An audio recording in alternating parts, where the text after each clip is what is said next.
Greetings, ladies and gentlemen, and welcome to this narration of the web series Very Clever Primates, taken from Reddit with the author's approval. If you're new to the series, the playlist is listed down below in the description. And as always, I hope that you enjoy. I don't remember when the last I slept. Team member after team member trying to rush me to my quarters so that I could rest. It had been a few days after the aliens arrived at our ship, and, our computer systems were busy looking into their immune system to produce as many antibodies as possible for reverse engineering. I was examining their organ systems from the tissue sample I collected. I couldn't rest until I knew more, and there was still so much to know about them even after the rotations of research and study. It was a blessing. I had more than enough time to kill before the antibodies were ready for production. I was supposed to meet with some newly formed team whose purpose was to determine how to approach integrating with these aliens. They were called humans, the diplomats discovered, but I had far too much on my mind to think about that now.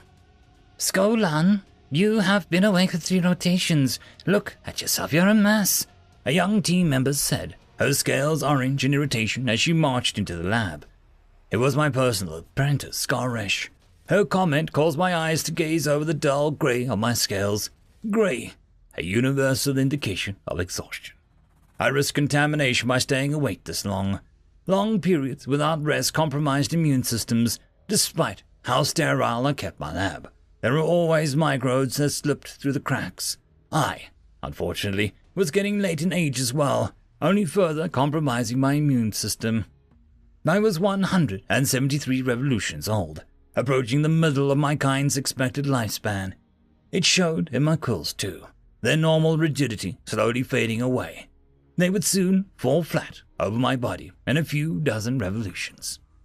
It was never easy thinking about getting old. Skaresh, I'm fine, I replied, crossing my arms, eyes looking over her form. She was a bit short compared to me, a tribute to her youth. She was just shy of 1.75 meters, a meek for a Vol'an. She was thin as well, quite waifish overall. Other females could probably trample over her if they truly wanted to. Her normal violet eyes had been replaced with cybernetic ones, a soft green glow demonstrating their artificial nature. Her natural eyes must have been poor quality for them to replace like that. A blind Vol'an is a lonely Vol'an. Beside from one tone's voice, there is no way a blind Vol'an can tell anyone's emotional state without seeing their colors. Nature had not been kind to this poor soul.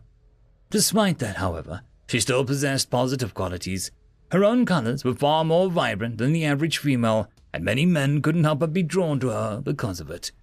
Were I 20 revolutions younger, I would have tested my luck.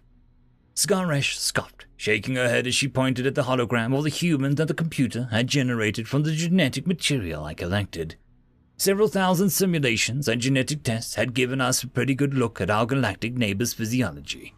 We're all excited, Lan, but your health matters more than work. Go, rest, she chastised. She couldn't have been more than 40 revolutions, and she was acting as if she was my hatch mother. Was I really in that rough a shape? You're not the boss of me. In fact, I believe it is the other way around, Resh, I replied, my scales managing to provide a quick series of jovial yellow flashes before returning to the exhausted grey. Her scales were a mix of orange, yellow, but violet. I was glad to see my cheeky reply wasn't met with complete irritation. Fine, she stated flatly, leaning against one of the lab counters as she pointed a claw towards the organ structure hologram of the human. So, at least tell me what you found out about them. How different are they from us? She asked, her colors muting as if she focused on the display. I sighed, resisting the urge to rub my tired eyes. Instead, I gave a swift shake of my head. My quills swaying lightly from the exertion provided some motivation needed to get my explanation. I pointed towards the excretion organ towards the human's hologram's flank, as well as the gland that rested above it. After simulations, I've discovered the functions of the most of their organs, I stated, my scales giving a faint blue tint as I looked at that gland. The odd seed-shaped organ assists in scrubbing the blood supply of toxins. Aside from the fact that they have 2 instead of 1, it's these small glands above them that have interested me and scared me, I stated, a soft sigh escaping me. Those glands excrete adrenaline, that is, as you well know, a biological combat drug of a sort. I mused, placing my hands behind my back as the blue of my scales grew violet with concern. Oh, please, Skolan. Skaresh laughed, shaking her head, her youthful confidence almost being mistaken for arrogance. We have glands that produce adrenaline too, so what? She stated in almost a sing-song tone, my scales growing orange in irritation at her assumptions. Resh, our adrenaline production is diminished significantly since we became a sapient species. The gland responsible for producing it has shrunk considerably with time. Seeing how large humanities are and how much they produce, their hearts should be stopping whenever they get startled, I exclaimed, the orange of my scales growing brighter. And I haven't even gotten started on how powerful their circulatory system is. Look, I instructed, pointing at the display once more, particularly at the artery flowing in time with its heart. Humanity's blood is thicker than ours, Resh. They possess nearly a quarter more oxygen-transporting blood cells than we do, which are also far more efficient in their purpose. Their blood also possesses many more cells responsible for coagulation. They are better than us in oxygen transportation, as well as bodily repair. It was no wonder the wound from the tissue extraction healed so quickly. I huffed. Resh still looked unimpressed, only causing my scales to nearly illuminate with frustration. I haven't noticed anything off about their nervous system yet, so I believe the human's lack of displaying pain was just to spite me, I said, trying to keep my tone from sounding too desperate. I noticed Skaresh still having trouble processing what I was saying, causing my shoulders to droop in disappointment. All right, let me explain this to you in layman terms, as you're still in a scholar's academy. I began, turning to look at her, my scales turning pitch black with grim terror. Those glands supply the human body with massive doses of epinephrine, causing their lungs and heart to go into overdrive. This much you know. However, with how much adrenaline those organs can produce, their heart should go into cardiac arrest. However, their heart is so sturdy that it can handle all of that extra workload the adrenaline demands. The blood is capable of transporting more oxygen than ours is, and their tissue repair is faster. Our warriors could put up a fight in terms of technology, but in raw physical prowess, we'd be ripped apart, I said. Resh's colors began to mute once more as she thought about what I'd said. It cannot be that extreme of a difference, can it? She asked, giving an inquisitive look my way. I simply shook my head.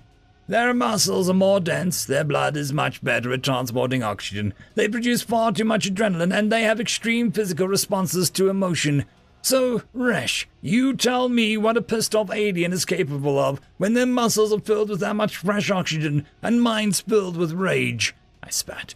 The black graveness on my scales gave way to muted yellow, while a chip of thought crossed my mind. Every evolutionary advantage comes at a price, though, I stated, my eyes closing in satisfaction only an academic could know after a great discovery.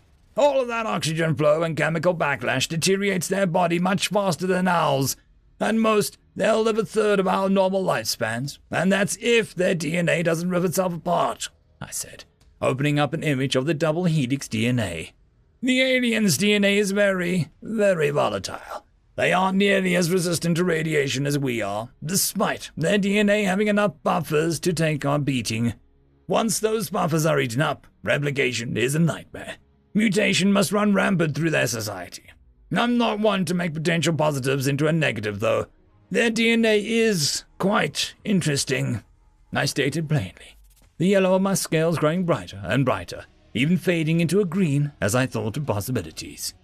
I know those colors, Resh stated, her own scales becoming green as she waited on bated breath for my theory. What are you planning? Well, depending on how friendly our neighbors are, we could very well alter their genetic combination. Their current biological state is just the beginning. It demonstrates how young of a race they are. They progressed far faster technologically than we ever did. It's as if a hatchling was named Dean of the Vallan Academy of Elite Scholarship. Could you imagine what we could do to give them that push into genetic perfection? I asked.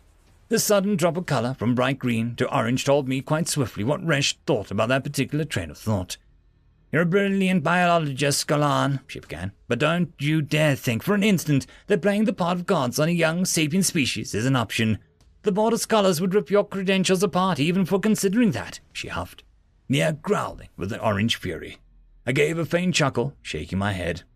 It's just idle thoughts, Resh. Sleep deprivation must be taking its toll on me, I said. Resh still seemed distant, despite my own downplaying of a whimsical, mad biologist train of thought. Come on, Resh, you know I was only kidding. Now calm down, I'm going to go to sleep, just like you wanted. However, before you leave, please do take a look at their physiology. See everything they're capable of, then tell me if you don't have those same thoughts as a young biologist yourself. We're in a scholar cast, Resh.